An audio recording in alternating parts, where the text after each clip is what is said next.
Hi, my name is Molly Sanders, and I've been horse crazy from birth. I've spent my life helping people from my years in the classroom to becoming a horsemanship instructor, and now as a facilitator of online learning experiences. My journey has been filled with twists and turns, some of them bringing moments of elation, and others humbling me to my core.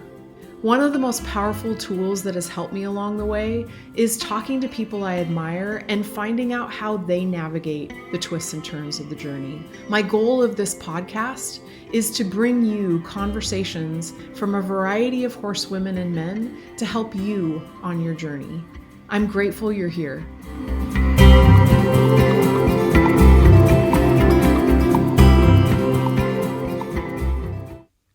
Welcome to the second episode of A Learner's Journey podcast. I'm really excited to share this one with you. It's a conversation I've had recently with a wonderful horseman named Charley Snell. I met Charley a couple of years ago thanks to the wonderful Bamey Ranch in Eatonville, Washington. And when I first saw him, I knew that he had something special. What he was doing with the horses and how he was talking to the people, I was very intrigued. But it wasn't until a year later, when I got into a pretty bad wreck with one of my horses and broke my back, that I realized I needed help. And Charley kept coming to my mind. I knew that he had something that I didn't, and I wanted to learn with him. So I headed to his ranch in Redmond, Oregon to spend some time studying with him. Charley's one of those people that you only come across once, maybe twice in your lifetime if you're lucky. I'm so grateful to be learning with him and to have the opportunity to share this special man with you. We didn't intend to record what you're going to hear today as a podcast. It was actually meant for a virtual clinic that he and I are working on. But after I listened to it, I realized it would be perfect. And I asked Charley if he'd be willing to let me share it. And he said, sure. You're going to hear us talk about Charley's years as a cowboy, his time with Ray Hunt and the influence it had on his life, and also how the way we treat ourselves can impact our horsemanship, and a lot more. You're in for a treat. I hope you enjoy the podcast. How did you get started with horses? How did I get started with horses? Yeah. I hardly remember. But in fact, I could have sent you that picture. I've got a picture of me sitting on an old paint horse. His name was Sitting Bull. And I might not have been 2 years old yet. And of course, Dad was just standing there holding me, and Mom took the picture. So yeah, whatever. Asked me when I got started. My memory, I can remember that old heron place where we lived. And I can remember how that house was and how the outsides were and the corrals and everything. And that was when I was 2 years old. Wow. So it's just gone on ever since. I mean, I don't remember when, you see, almost before my memory, this part kicked in. Right. My spirit knew, obviously, but before my mental faculties kicked in, it's always been there. And has the desire to, work with them been there for that long too? Or do you remember a time when you really started going, I think this is what I want to be? No, I actually, all I ever wanted to do is be a cowboy.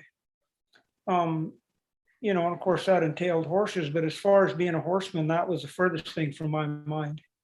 Learning how to ride and rope and work cattle and work around men and all those kind of things. That was the big deal. And I don't suppose, maybe sometime along about where I was in college, that for whatever reason, somebody asked me to ride a horse or something. And maybe then I started taking a little more interest in horsemanship, you might say, but it was still strictly from a cowboy standpoint. get this Right. thing saddled and let's go get something done. And and then as time went on, why, as I started riding some horses for the public, and some of them got pretty tough. Mm. And that's the story how I got started with Ray, with a horse I knew I couldn't ride. So then to start with Ray, and I've been 1980 or 79, 80, 81, somewhere along in there. Well, that's when the horsemanship thing really started to kick in. So So I'm curious, like when you said at an early age you knew you wanted to be a cowboy, but it wasn't about horsemanship at that point. So in your mind, like how are those two things different? How is being a cowboy and being a horseman different? you can have a cowboy that can handle cattle, and he can ride, of course, he can ride a horse, and he can get a lot of things done with a horse in just his everyday work and what he does. Um, but his horsemanship can be really sorry. I mean, um, he can pull on one and spur one around and get stuff to happen. But when it comes to the things like we're talking about now, um, a cowboy pretty much could only handle certain kind of horses, so to speak. So this guy over here, he could ride a pretty tough bronc, but this guy over here couldn't. And and so the two would never meet. Maybe the guy that could ride the bronc, he could ride this one for, some months, and then the guy that couldn't ride him could take him and maybe make a little better horse out of him because he'd have a little better feel for things. But then you start developing into the horsemanship thing. Um, that starts taking precedence over just what kind of job you can get done. You see, Right. that's something that people don't understand, that when you get up in the morning and you eat breakfast before the sun comes up and you go catch your horses, and you better be saddled up ready to go, because when the boss rides out of the corral, you better be going Mhm. or you won't have a job, Right. you see. So you weren't too interested in some of the finer things. You're just, anyway, that's kind of the way it works. I've been around guys that can get an old crippled cow to do about anything, Mhm. and and they were pretty crude with their horses, Right. pretty crude. Nowadays, you'll find people that are so into their horsemanship that you don't even want them around helping you with the cows because they're just totally worthless. And I mean that, That's true. Right. They're so having this horse so right and everything that hell, the old milk cow could walk out of the barn and they couldn't stop her.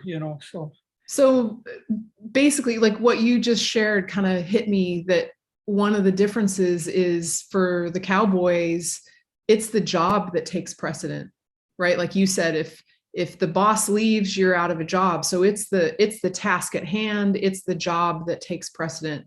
Where with a horseman, it's the horse, the relationship, the quality of the maneuvers that take precedent. So the job might be happening, but the horseman's over there working on some yields. Is that about right?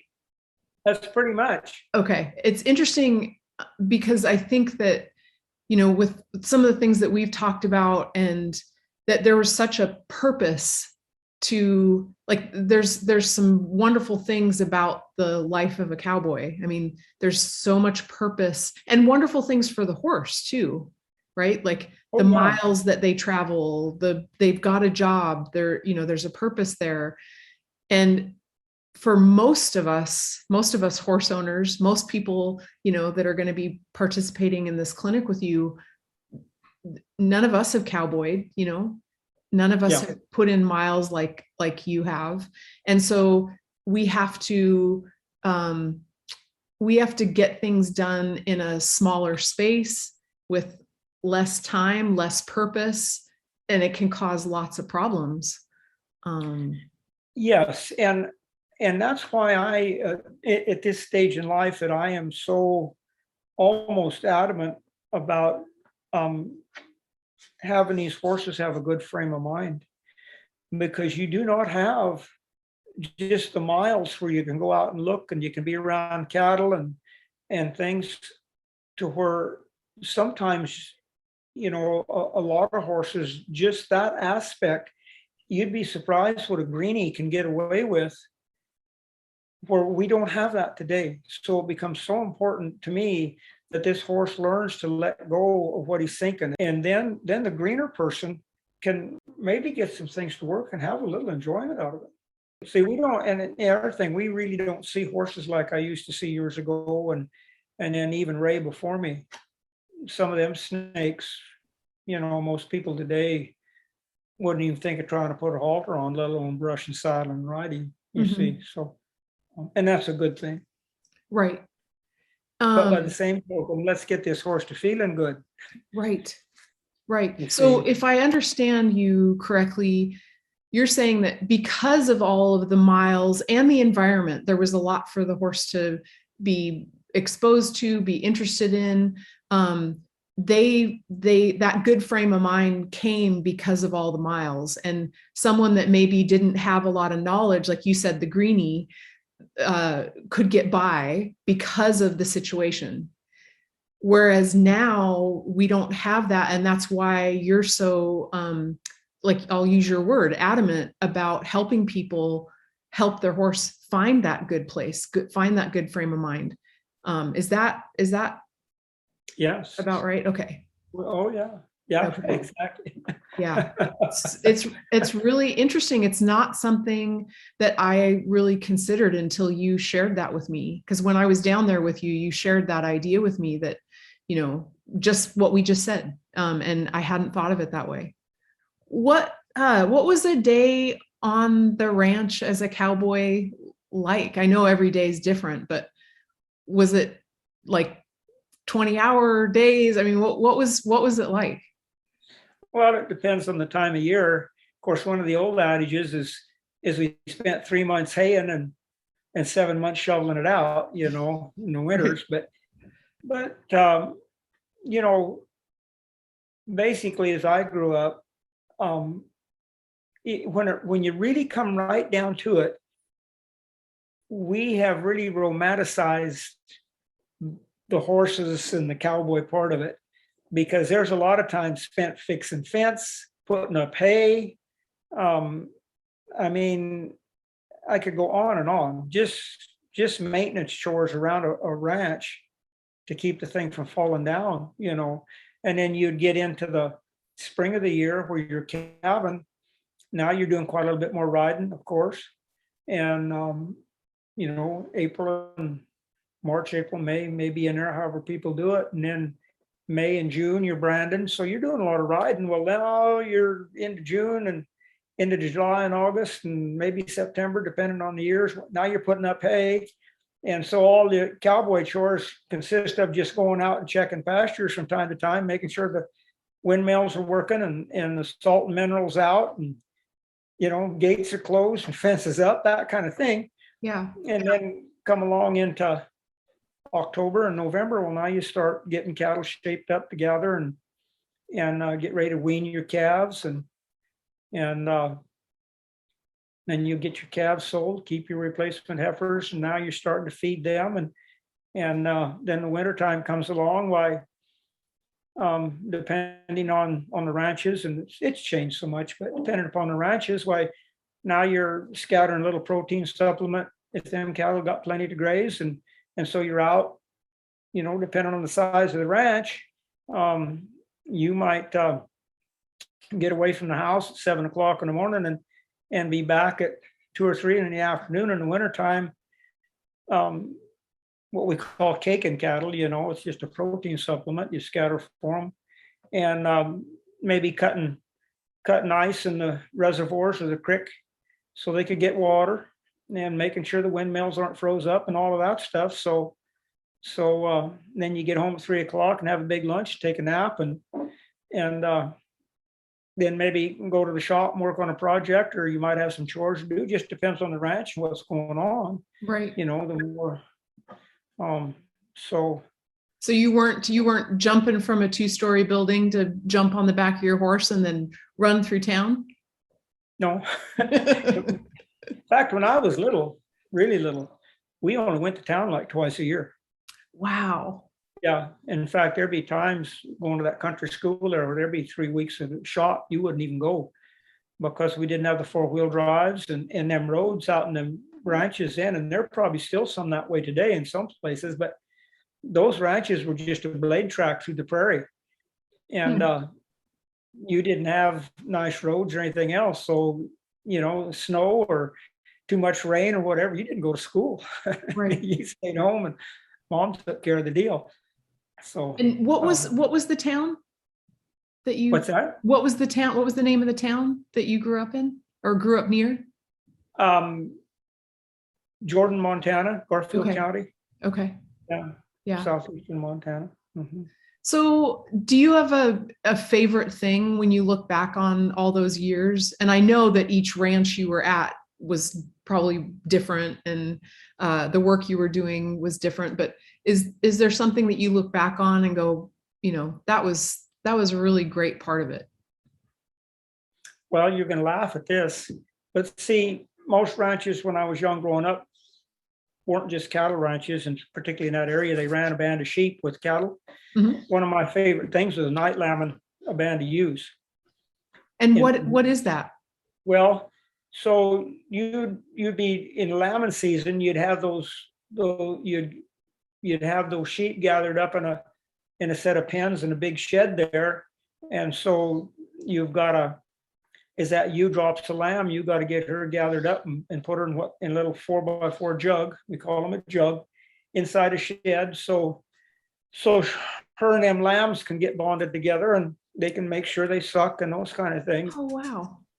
And one of my absolutely, and you're probably gonna laugh, but it's still true. One of my favorite sounds is to walk into a lambing shed at night and listen to the sound of them ewes and them lambs talking back and forth to one another. And um, and here I am a cowboy and all that stuff. But That's wonderful. Yeah, oh yeah, I love that. yeah. And then the other thing for me was branding. I to go to a branding and brand calves. I don't care how hot it is, or I don't care. That is a holiday to me. I could do that. I don't know how much of it I do before I get sick of it. Uh-huh. But And that, what about it made it feel that way? Was it just the camaraderie, the what made it feel like a holiday? well, I've never thought about that much, but I think for the fact that way back then you'd have a number of ranches scattered over quite a territory, and maybe 10, 15, 20 ranches, and they'd all get together to help one another. So you come to my place and then your place and then somebody else's, and and then the ladies would always come and provide lunch when you was done, and there was just lots going on. I mean, Yeah. you got to, and see, like I say, all I ever want to do is be a cowboy. So I could be around some of that, and I could see guys how they work their horses, how they roped, how they handled cattle, and I've been blessed with a pretty good powers of observation, and I could say how this guy got it done, and so then I'd try to emulate that. Hmm. And and then of course, just there's nothing better than a group of people getting together to do something. Yeah. I don't care if it's a branding or putting a roof on a building. I don't care what it is. There's nothing better. Yeah. Nothing.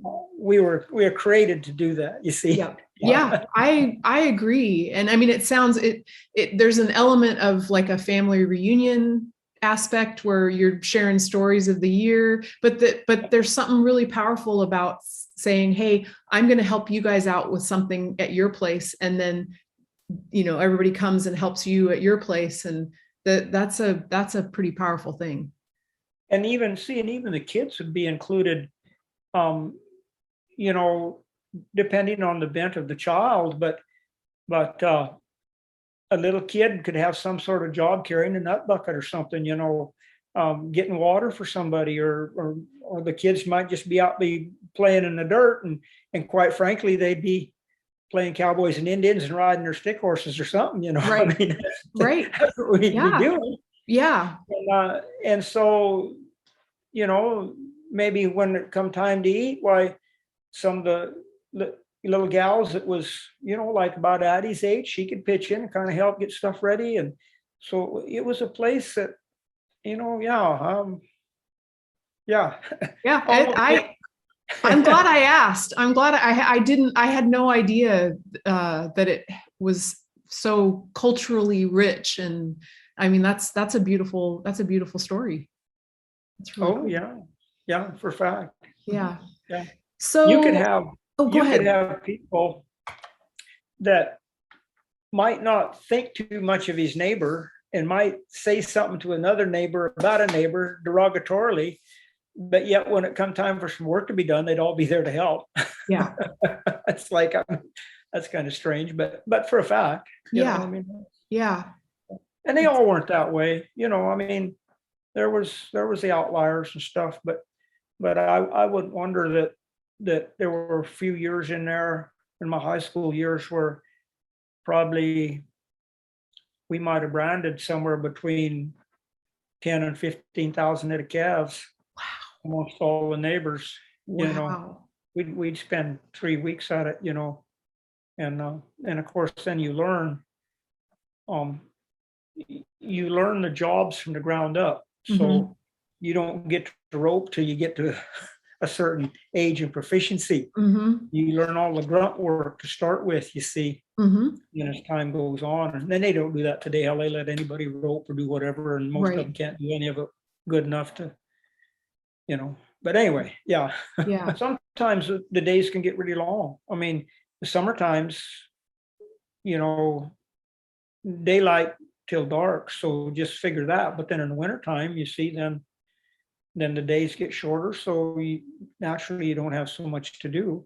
Right. And you get into those times where you get rid of them hard winters, and you got 3 foot of snow on the ground, and they can be backbreakers. And you get into when you're calving and lambing in the spring and you get into those storms, you can go 3 or 4 days without much to eat or drink or sleep, trying to take care of livestock. Yeah.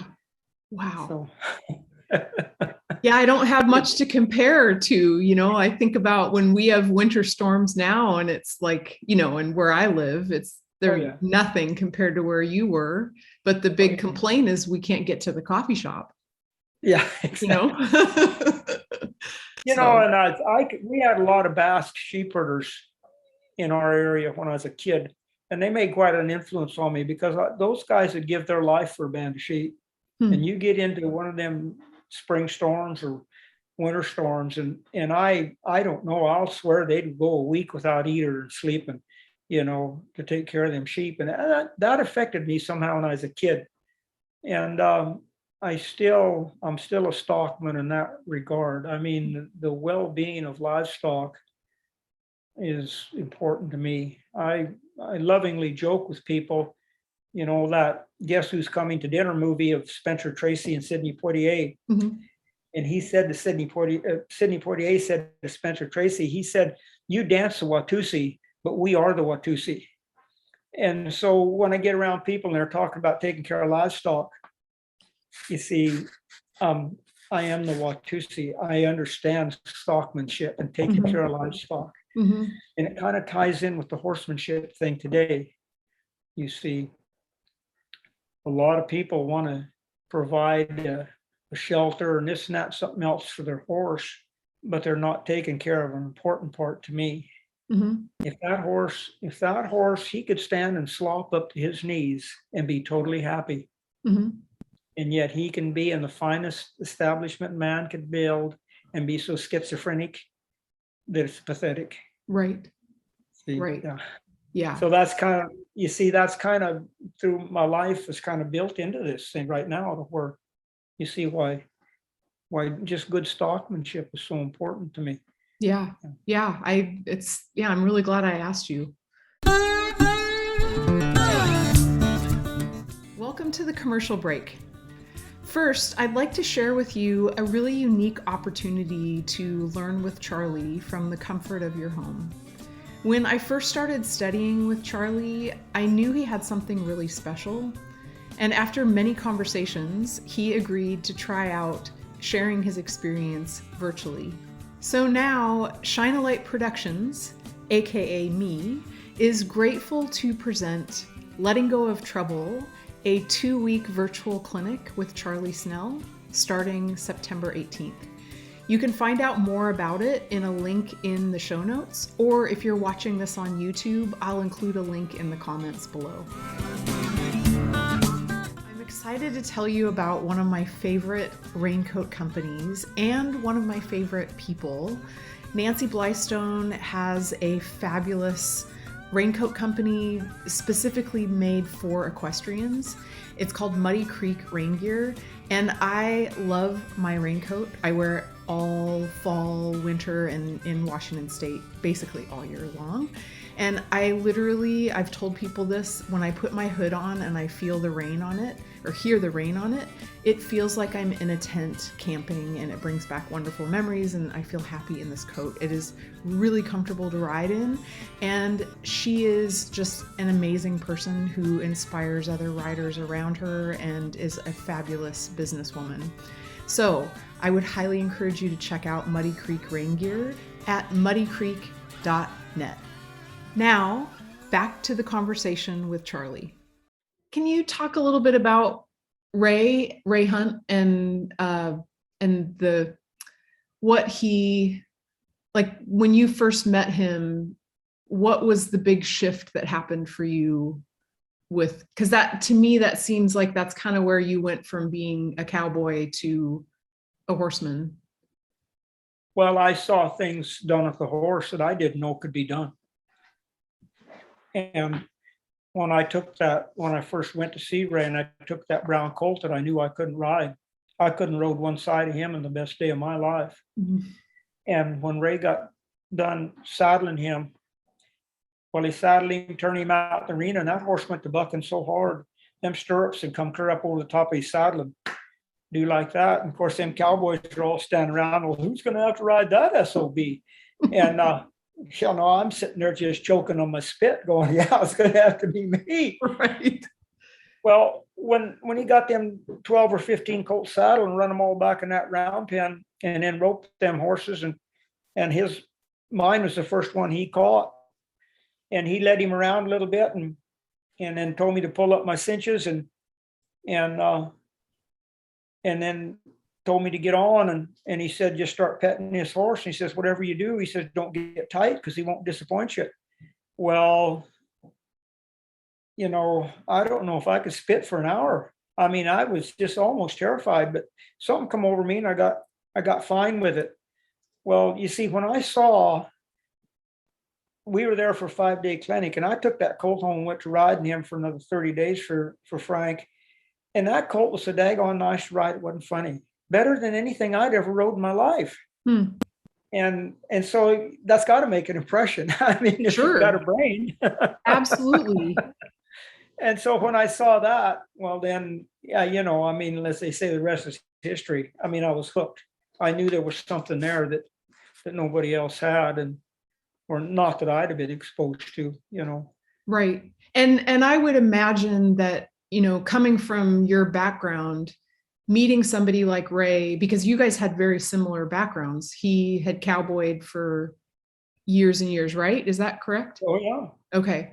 And so there probably was an instant respect because of that, but then you saw him doing things different than you'd seen.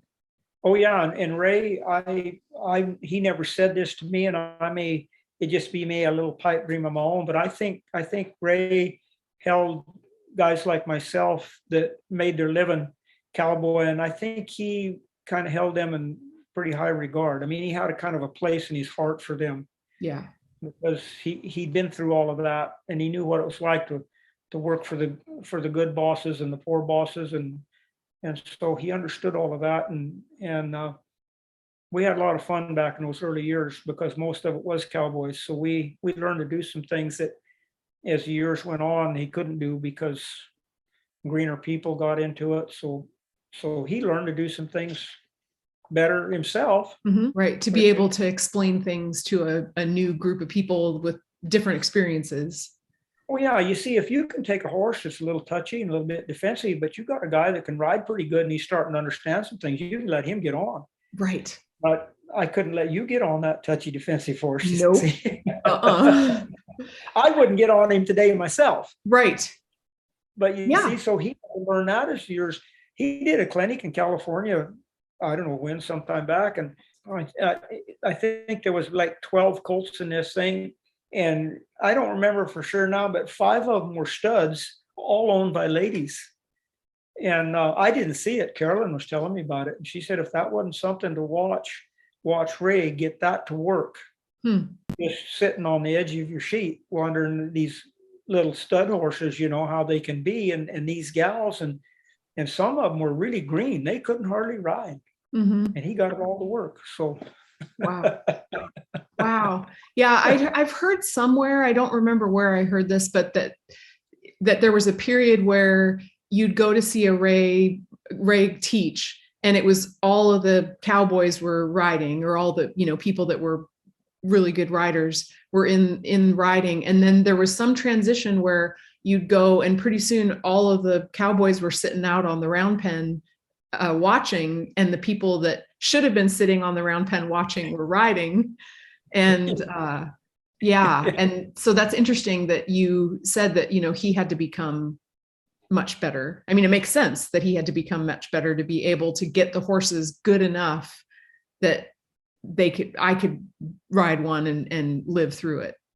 So yeah. And that's the other thing that is you get hooked into this thing. Ray always said, he said, there's way more. There's way more. This isn't the end of the deal. Right. And so you're always looking.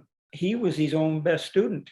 And what you guys, I kind of kid you sometimes, you're my guinea pigs, because I'm watching to see let's see how this works. Sure. And sometimes somebody will say something, they'll say, well, why did you let him or her do that? Well, that's my business. Uh-huh. Right. Well, you see, I'm wondering, because you don't know how somebody can get along with a horse and be just quite fine without having to do all this stuff. Mm-hmm. See? Right. Yeah. Yeah. And it's all, like we've talked about before, there's so much of an experiment with this whole thing, with the things that you're doing with the horses, but like you're saying, with the things that you're doing with students, like, let me try this and see what happens. Exactly. Yeah. That makes total sense to me. Yeah. So I'm always interested in how people make it through times that are hard learning. Like, because I think all of us, no matter what you do, learning can be really challenging. It's humbling, and no matter who you are, it can feel really awkward, and you can feel really stupid, and all those things. But to be able to get to the level that you are at, you've gone through a lot of learning. You've gone through a lot of moments of feeling awkward, and can you think of a time that was particularly challenging, and what kept you going? What got you through it? Well, I think maybe what got me through it was my desires from a child. All I've never wanted to fly airplanes. I never wanted to do anything but be a cowboy. So, and I believe those are things that the Lord gives us, you see, in our lives, that somewhere as we go through life, they get unpacked, and we eventually come to a place that we really enjoy what we're doing. Yeah, I really don't know how to answer that. Because yes, there are, trying to learn can be difficult. We cannot, in my opinion, we cannot learn if we hold on to negativity. I'm not doing this right. I'm not doing that right. Oh, I wish I could do this better. You've already hobbled yourself. And I sometimes forbid people around me to be negative, because you can't. And so many people want, well, tell me what to do. Sit up straight. Do this. No, I'm not. No, come on. I want you to find the joy in yourself. I wouldn't care if you're learning how to run a typewriter. It wouldn't matter to me. Right. You see, you can't do this, don't do that. That negativity comes in there will so stifle your learning. And then if you've got some issues, anger issues, or, and we've all got stuff, Molly, but if there's any part of us approaching this horse thing, and you've heard me say it, I need to turn the horse loose and put you in a round pen. But for us as humans to change can be an excruciating process. If we know, see, what you don't know is the anger that I used to carry as a young man. And it was so bad that I'd have cramps in my jaws at night, and I couldn't hardly eat supper just because I'd be just so furious about some things. Well, when you start trying to work through some of those things, to know that there's a better place out the other side, but to learn to get healed and let go of that can be very excruciating, you see. Mm-hmm. And some people just do not want, they would rather live with the demons they know than go through this process. And I'm not a psychologist and all of that stuff. I'm just talking about how I've lived my life. Right. Knowing what I was and where the Lord's brought me today, you see. So the learning thing, and it's different for everybody. Everybody. Yeah. Not one size. And we've talked about that a little bit. Mm-hmm. Everybody's got some people can understand concepts spoken and apply it. Some people are so visual, they need to see it, and they need to see it over and over and over and over Mm-hmm. again. That's just the way it is. Yep. And so quite frankly, if you go to a clinic, it's just a source of information. It's not a place where they learn something. It's a source of information. Right. But then when you get to go home and you start to try and apply, now maybe you can start to learn. Right. See? Right. Right. Like it or not, And I was just talking to somebody else about this phenomena of, and I think it's trying to stay comfortable, but the phenomena of someone going to a clinic, coming home, not doing the practice, then going to another clinic, coming home, not doing the practice. Because there's something, you have this hope that this clinic is going to fix it all, right? In those 3 days, this is going to fix it all, right? And I think that's so incredibly important what you just shared, that the clinic is not the place of learning, it's the place of information. It's like going to the library and getting a bunch of books, but if you don't go home and read them, it's still just a pile of books. Exactly. And everybody's so different. I just to my nature, and of course, Ray gave us the permission to try and fail. I mean, I knew that from the get-go. And so I would try some things and get so frustrated. And some of them were so wrong, so brutally wrong. It's like I look back and I go, my land almighty, Charles, what in the world? But through that, you see, I wasn't afraid to make mistakes. See, it didn't bother me. It didn't bother me to make a mistake, but I had enough sense about me, what I was doing, that I could learn from it, you see. Right. And some people are just afraid to make a mistake. They're so concerned they're going to screw this horse up or whatever. No, come on. You've heard me say it. If you and I work together and you go home and you wreck this horse, if you've wrecked him so bad that I can't get him back, I've not done my job to start with. See? Right. And I mean that with all my heart. Mm-hmm. See, I mean that with everything in me. You're not going to go home. You're going to try things, and I hope you would. And well, some of it works, some of it don't. But then you learn. Then it becomes how your understanding, and that starts a thing to where you start to think and be more creative. Right. See, you can't be creative if you're relying on somebody to tell you what to do. Right. Go make your own mistakes. Yeah.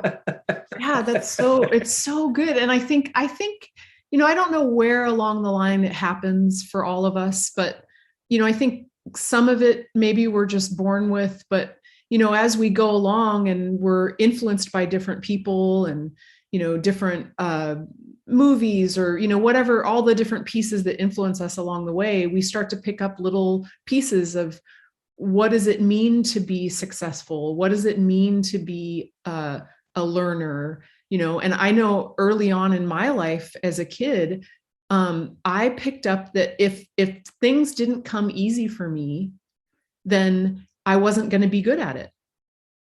I don't know where I picked that up, but I remember my mom, when I was 5 years old, signed me up for gymnastics.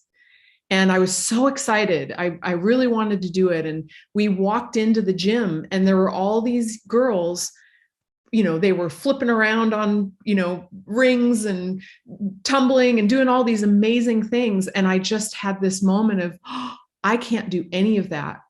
And I quit. I left and I quit.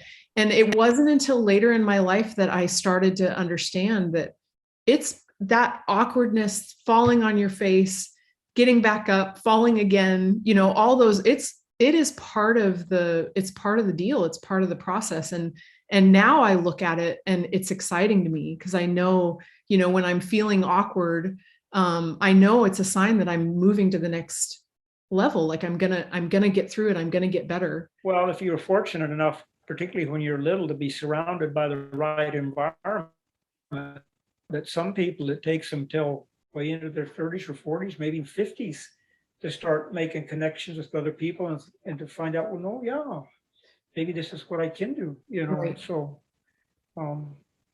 yeah. It's fascinating. It's fascinating, but it's never too late to make a change and, improve ourselves and all that good stuff. Well, I don't think so. I mean, there's only one alternative to that as far as I'm concerned, and it's 6 feet deep. So yeah, I'll stick with what, and I think it helps to have a love of people. I think it just helps to be a lover, period. Yeah. And I'm not talking about that in how just to love people. Yeah. No, I gotcha. Have something about you that I don't care what's going on around you. It isn't all bad, you see, and that comes into that negativity thing, you see. So yeah. Anyway, yeah, that's really great. Yeah. I got to tell you, real quick, last night I woke up in the middle of the night, like I woke up at 2:30, and I had all these different things. This putting this clinic together was on my mind, and I had a meeting at 5:00 this morning with someone in England via Zoom that I was all trying to figure out, in the middle of the night. And I was laying there going, okay, this is the time that I need to be recharging. And, this is not the time that I need to be figuring all this stuff out. And I had this big, clear realization of I needed to let it go. And I said that to myself. I was like, let it go. Let it go. And then the other thing that I realized is, I don't know about you. I don't know if you can be hard on yourself. I would guess you probably can. Well, I used to be, but okay. No, not anymore. Okay. I'm all right in my own hide anymore. I don't. Okay, that's really cool. That's probably why you presenting this idea to a horse of let it go, and you're able to meet them when they let it go. You're able to meet them with this sense of peace and kindness. That's probably why that comes so easily for you, because you're able to do that for yourself. But last night I was like, let it go, let it go. And when I was able to let it go, I felt a sense of kindness and I thought, oh my gosh, this is it. This is what I need to be doing. Because if what I can tend to do to myself is I'll say, let it go. And then I'm like, why are you doing that? Right? Why you're so silly. All the horrible things that I can say. That's an example of somebody doing that with their horse, and their horse then lets it go, and the person's still grumbling and they're full of emotion. Yeah. So There's yeah. a story that got me started on that years ago, and I don't know the name of the tennis player. He was back about McEnroe's time, as I understand. And maybe I should do some research so I can be more authoritative on that. But he had a reputation for being able to return those 90 and 100-mile-an-hour serves back to people better than anybody in the business. And somebody asked him, well, how you're so good at that? He said, I'm at perfect rest. He said, when somebody, he said, I'm not wondering, there's no thought going in my mind wondering how I am going to return that serve. He said, I am just at rest there waiting for it. And he says, I see that thing coming before it gets to me. And he could stuff them back down their throats one after another. And when I heard that story, it just like the Lord tipped something over in me. Let's be real here. Jesus was at perfect rest at the whipping post. So he wasn't concerned about what was coming. And when that flipped in me, it made a big change. You see, now when you're not concerned about things, so you're not concerned about your 5 a.m. thing, you could step into that and it'll flow because you're not concerned about it. Right. And you're ready for what comes. Exactly. I mean, your mind isn't taxed with this or that or whatever. It's just, you see, and then when you get to deal with these horses, then you start to see things that you never saw before. See? Yeah, that's really interesting, because that's such a great example with the tennis player.